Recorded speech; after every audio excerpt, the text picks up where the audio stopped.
43. Personal explanation. Mr. Chairman, distinguished colleagues, the media have been awash since yesterday over an explanation on which the general public deserve and they need a simple explanation. It has to do with our tradition of asking former legislators to take a bow and leave.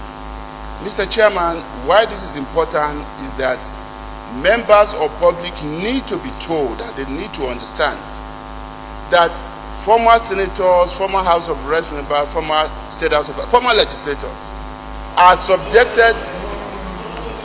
Mr. Chairman, this is important. Mr. Chairman, they need to know that former legislators who served in the National Assembly are subjected to the same level of screening. What we have done since yesterday was to screen. Nobody has been confirmed, Mr. Chairman. They will submit their credentials like every other person.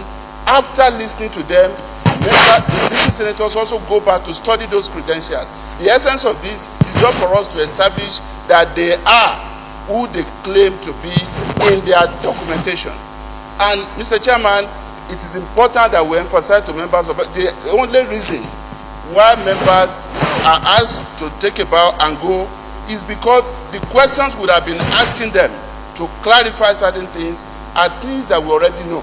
The Constitution of Nigeria is very clear as to qualification for appointment as a minister. You must be qualified to serve as a member of the House of Representatives. And all of us are aware of the qualifications. So if people had been through this and they had had the opportunity to serve in the National Assembly, it is taken for granted. However, that does not prevent the Senate from still scrutinizing the documents that they have submitted, like the documents submitted by every other nominee. I just felt members of public should be told in clear terms as we commence the business of the day. Thank you, Mr. Chairman. Thank you very much. I don't think there is going to be any debate on this. It's very clear.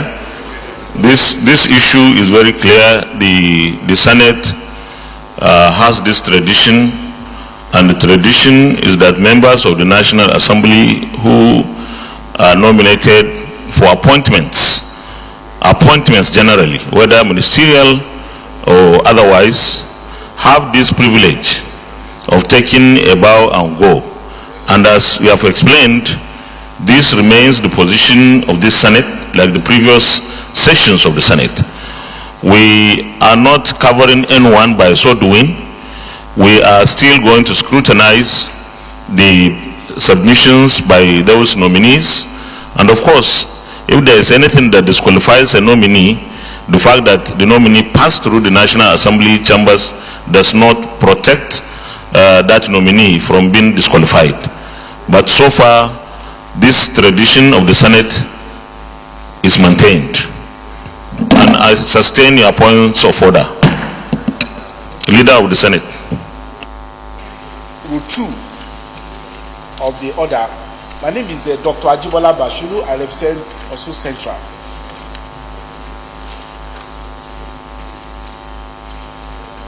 Yesterday, in addition to the point of order sustained, issue was raised as to whether the resolution of the committee of the whole house that the privilege in terms of confirmation hearing to be extended to 6 legislators.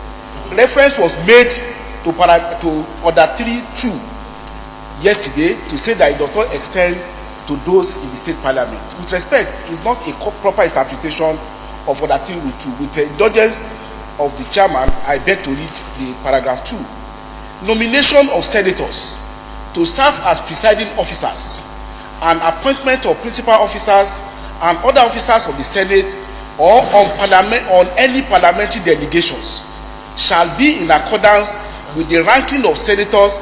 In determining ranking, the following order shall apply: senators returning based on number of times re-elected, senators who had been members of the House of Representatives, the senators elected as senators for the first time. Mr. Chairman, the essence of this provision clearly is as to ranking, as to nomination for the purpose of what is stated in Order 3 Rule 2. 1, to serve as presiding officers and appointment of principal officers and other officers of the Senate or any parliamentary delegation. The stated rule of interpretation is expressio unius ex exclusio ulteriors. The express mention of one thing is to the exclusion of others. I would just say that there is no express provision on the issue of whether it can be extended to the speaker or not. And by Order 1, Mr. Chairman, in all cases not provided for hereinafter or by sessional or other orders or practice of the Senate shall by resolution regard this procedure. So the procedure that have been adopted in conducting this exercise to extend the privilege to other state legislators is well covered by the order of this Senate. Thank you. We have set a standard for ourselves. We are going through with our standards. There is no need for any debate.